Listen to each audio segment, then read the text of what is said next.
Trabalho há 2 anos como vigia noturno em um hotel. E, como você pode imaginar, já presenciei coisas estranhas durante rondas nos andares. O hotel onde trabalho não tem nenhuma reputação especial, exceto por ser apreciado pelo bom custo-benefício de seus quartos, ou pela simpatia da equipe. No entanto, coisas acontecem lá à noite, coisas que até hoje eu não consigo explicar. Ao iniciar meu treinamento, fui acompanhado pelo vigia noturno, que depois me passaria o posto. O nome dele era Charles. Segundo Charles, o trabalho era cansativo. Ele me disse que não gostava mais desse trabalho devido aos muitos contratempos, como acordar tarde demais e ver pouco seus entes queridos. Agora eu entendo ele, pois depois de apenas 1 ano, eu já começava a sentir isso.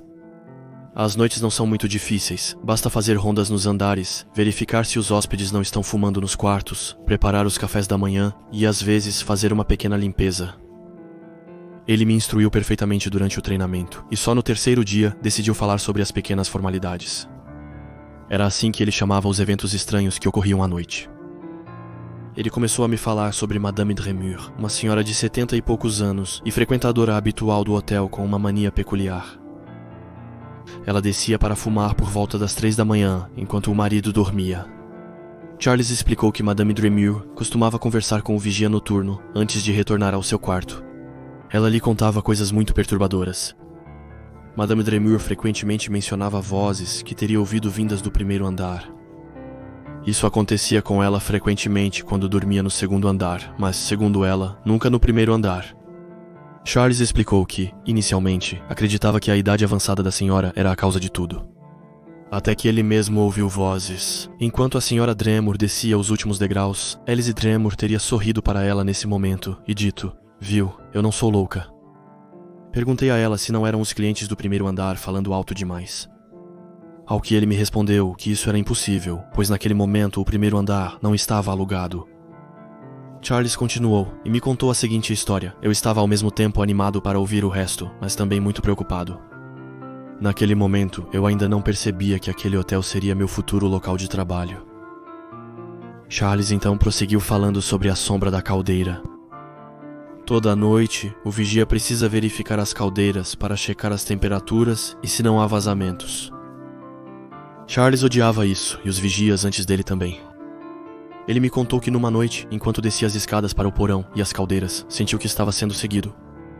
Após se virar várias vezes, ele chegou à sala da caldeira e decidiu pela primeira vez fechar a porta atrás de si. Ele anotou as temperaturas, conferiu se estava tudo certo, guardou seu bloco de notas e foi até a porta. Dessa vez, porém, ela se recusava a abrir. Ele começou a entrar em pânico, puxou a maçaneta com toda a força, mas nada. A porta não se movia nem 1 milímetro. Ele pegou o celular, pronto para ligar para o chefe, quando um barulho atrás dele chamou sua atenção. Seu coração parou quando viu o que havia no canto da sala, à direita da caldeira. Era uma sombra de forma humana, parada no canto mais escuro da sala. Ele questionou se sua visão o enganava, mas o medo prevaleceu. Enquanto começava a discar o número do seu chefe, com as mãos trêmulas, a sombra se moveu. Ela avançava lentamente em sua direção. As luzes começaram a falhar e piscavam como se as lâmpadas estivessem prestes a explodir. Ele viu uma mão com dedos longos e negros se formando diante dele. Charles gritou e tudo parou de repente. As lâmpadas não chiavam mais. A porta atrás dele se abriu com um clique e a sombra havia desaparecido completamente. Charles enfatizou que eu provavelmente também encontraria a tal figura, assim como todos os vigias anteriores a ele. Ele prosseguiu com suas pequenas formalidades, narrando o conto do passante da meia-noite. Essa história é particularmente estranha, e, assim como a sombra da caldeira, os antigos vigias já lidaram com ele antes. Trata-se de um homem que toca o interfone 1 vez por mês. O passante da meia-noite, como o nome indica, só toca exatamente à meia-noite. Segundo Charles, ele fica perfeitamente ereto em frente ao interfone e simplesmente pergunta: "Boa noite, há quartos disponíveis?" Porém, sempre que o passante da meia-noite vem tocar, o hotel está cheio. Charles me explicou que o rosto dele nunca era visível, sempre escondido pela sombra do chapéu. Então perguntei se já tinha conseguido vaga, mesmo com o hotel lotado. Sempre perguntei e ele me respondeu que só ocorreu 1 vez. Naquela noite, Charles, cansado, apertou mecanicamente o interruptor do sistema de alarme de segurança para abrir no momento em que o interfone tocou. Ele olhou para ver quem estava prestes a entrar e viu o passante da meia-noite esperando na frente do sistema de alarme de segurança de entrada. Charles rapidamente bloqueou as portas, perplexo com a velocidade daquele homem até ali. O passante da meia-noite parou em frente à porta e, após um instante, começou a fazer algo muito estranho. Ele apoiou as mãos nos vidros do sistema de alarme de segurança e se inclinou sutilmente para a frente. Foi aí que Charles percebeu que só uma coisa era visível naquele momento em seu rosto: o sorriso dele. Enquanto o pânico começava a tomar conta dele, Charles conferiu se as portas estavam realmente trancadas. Depois de fazer isso, ele levantou a cabeça em direção ao sistema de alarme de segurança, mas o homem havia desaparecido. Desde então, o transeunte da meia-noite aparecia mensalmente, mas Charles nunca mais lhe abriu a porta. As pequenas formalidades que ele me contava eram fascinantes, mas me deixavam desconfortável. Saber que em um mês eu mesmo seria vigia noturno nesse hotel só aumentava meu desconforto. Charles, notando meu desapontamento, perguntou se podia continuar. Então respondi que sim, pois preferia estar a par de tudo o que acontecia naquele hotel antes de começar a trabalhar lá. Ele continuou e me falou sobre o café vermelho. Os vigias noturnos costumam ser viciados em café e em qualquer coisa que os estimule. Charles, como muitos outros, também bebia muito café durante suas noites. Ele me disse que às vezes tomava cerca de 10 cafés em uma noite. E que quando isso acontecia, um café estranho podia aparecer se ele se servisse de mais uma xícara. Um café de cor vermelha, o café sai da máquina do café da manhã e o grão é totalmente normal. Nada explica a estranha coloração desse último, e muito menos o cheiro, porque sim, segundo Charles, o cheiro é metálico e parecido com sangue humano. Ele me contou que toda vez que jogava no ralo, percebia o quanto a substância era espessa. Ele nunca tomou um gole desse café. Para ele, era uma espécie de mau presságio que o avisava para não tomar mais café. Ele me contou que o vigia noturno anterior, Wilson, tinha lidado com esse café estranho várias vezes. Somente após uma ou 2 xícaras, Charles percebeu que era um aviso ao descobrir que Wilson tinha problemas cardíacos. O banheiro do 116 é provavelmente a história mais assustadora que ele me contou. Segundo os clientes, esse banheiro sempre apresenta problemas. Problemas de encanamento, odores recorrentes saindo do ralo do chuveiro, o aquecedor que para de funcionar e por aí vai. Só que essas não são as histórias mais assustadoras sobre esse banheiro. Charles costumava ouvir a voz de uma mulher vinda desse quarto durante suas rondas. E isso, mesmo quando ela não estava alugada. Às vezes a mulher até começava a cantar, o que deixava Charles muito intrigado. Então, certa noite, ele decidiu abrir o quarto para verificar se as vozes vinham mesmo dali. Obviamente, naquele momento, ela não estava alugada. Então ele destrancou a porta e ficou escutando. Os cantos continuavam, embora menos intensos. Charles percebeu rapidamente que vinha do banheiro, então ele abriu a porta e notou vapor saindo de trás da cortina do chuveiro. Os cantos estavam ainda mais fracos, mas ainda presentes. Foi quando Charles disse: "Tem alguém aí?" que os cantos pararam de repente. Charles continuava encarando a cortina, que se movia estranhamente, como se algo a empurrasse por trás. E era o caso. Porque depois disso, Charles percebeu que a forma empurrando a cortina era um rosto. Nesse momento, os cantos da mulher recomeçaram, mas de forma mais macabra, mais alta, mais ameaçadora. Charles saiu apressadamente do quarto, fechando a porta. E nunca mais voltou a pisar lá durante toda a sua carreira. A história mais perturbadora que ele me contou foi sobre o recepcionista fantasma. Segundo Charles, isso sempre acontece antes da meia-noite. Os vigias do nosso hotel trabalham das 9 da noite às 7 da manhã. Nunca pensei que coisas estranhas pudessem acontecer entre 21 horas e meia-noite. No entanto, era o caso. Charles me contou que, às vezes, os clientes deixavam comentários estranhos sobre o hotel em vários sites de reservas. Os clientes podem vir do Booking, Expedia ou outros sites. Os clientes mencionam o vigia noturno de longos cabelos brancos, pouco sorridente e frio. Segundo eles, ele apenas entrega as chaves sem falar, olhando o cliente nos olhos de forma muito fria. No entanto, nenhum vigia desse tipo existe entre os funcionários do hotel. Por vezes, as datas citadas coincidiam com os dias de trabalho de Charles.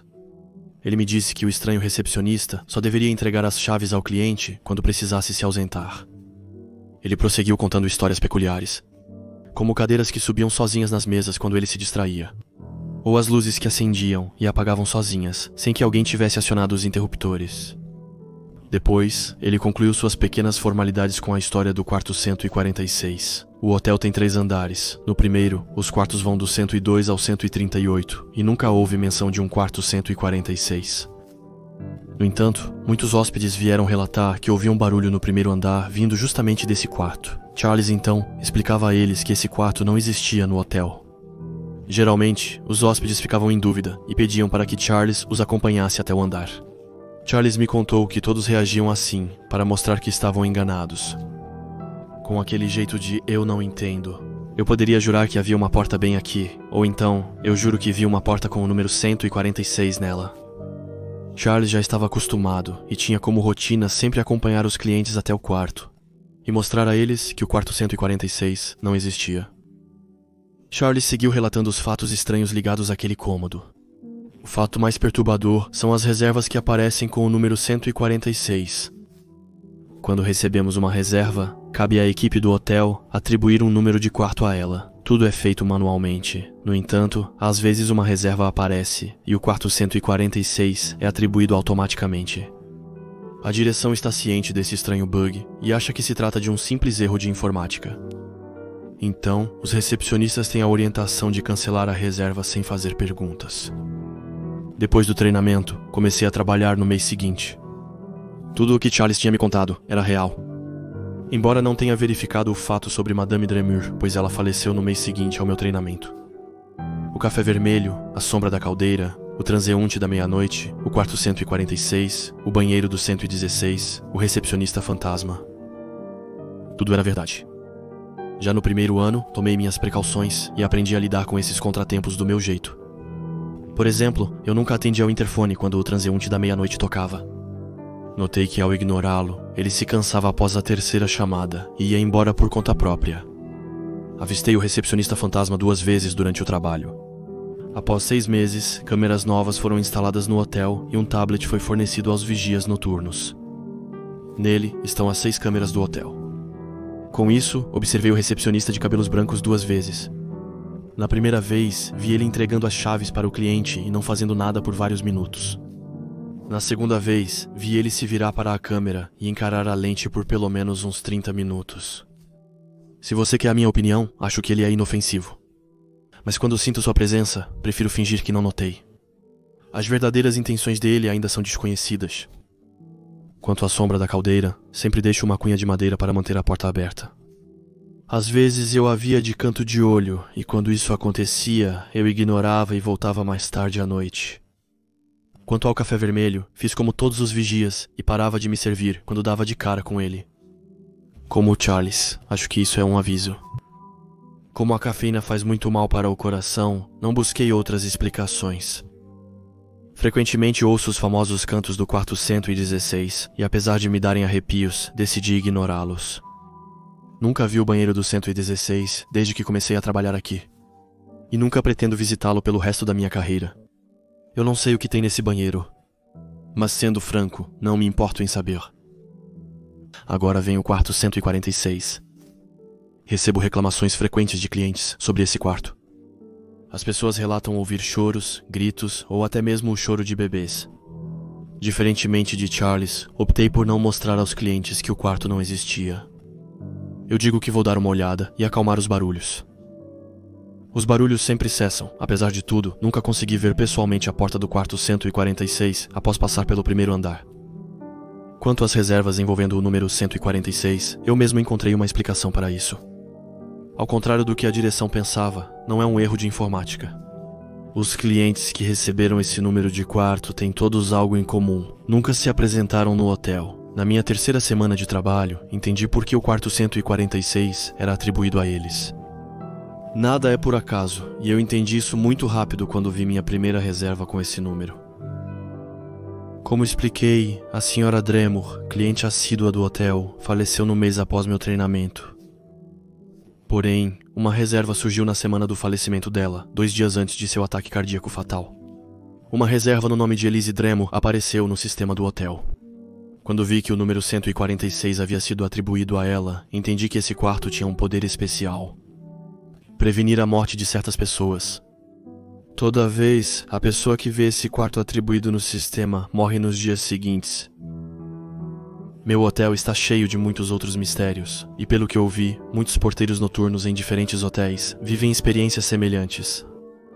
E portanto, só tenho um conselho para te dar. Se você quer ser porteiro noturno, seja persistente. O trabalho é complexo, sem dúvida. Mas a pequena vantagem é que nenhuma noite é igual à outra.